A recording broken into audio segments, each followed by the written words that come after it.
L'usucapion, retenez bien ce mot car vous allez l'entendre souvent dans les semaines à venir. Il s'agit d'une prescription qui vous permet à l'issue de 30 ans d'occupation et de mise en valeur d'obtenir le titre de propriété d'un bien qui appartenait à d'autres. C'est ainsi que le CAMICA, le conseil d'administration de la mission catholique de Tahiti, a obtenu les titres de propriété de 7 atolls des Tuamotu de l'Est sans que les propriétaires légitimes soient prévenus. Courant seulement depuis très peu de temps, depuis à peine un mois, que nous sommes au courant de ça par l'intermédiaire d'un fonctionnaire de la DAF et de Tavanaro. Avant ça, on ne le savait pas. L'autorité du CAMICA, avec une dizaine de personnes, ils ont débarqué chez un notaire de la place.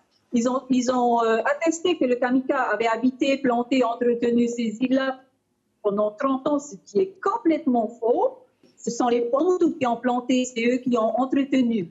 C'est eux qui ont souffert, c'est eux qui ont eu froid, qui ont eu faim avec le père Victor planté, pas le CAMICA. Le CAMICA n'a jamais rien planté.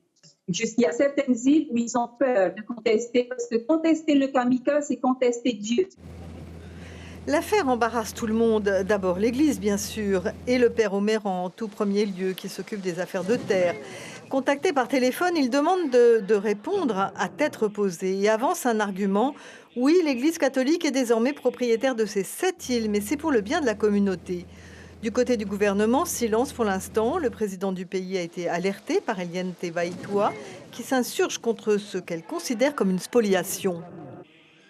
Quand j'ai appris la nouvelle de l'usucapion, j'ai presque envie de dire que ça s'est fait un peu en catimini et sans que les Tuamotu ne soient au courant, ça m'a énormément choqué. Leurs droits sur ces terres-là sont des droits légitimes. Faut-il rappeler que c'est pendant des siècles que les ancêtres des Tuamotu actuels sont allés sur ces moutous, même s'ils n'y habitaient pas de façon permanente, mais ils y allaient pour y vivre. C'est un peu comme un rahoui, ils y vont de temps en temps. Les atolls concernés ont en effet, durant ces 30 ans, été mis en valeur et exploités par le biais du CAMICA. Mais les travailleurs qui venaient y récolter le copra étaient persuadés qu'ils étaient toujours propriétaires de ces terres qui appartenaient à leurs ancêtres bien avant que les missionnaires de l'Église catholique n'arrivent en Polynésie.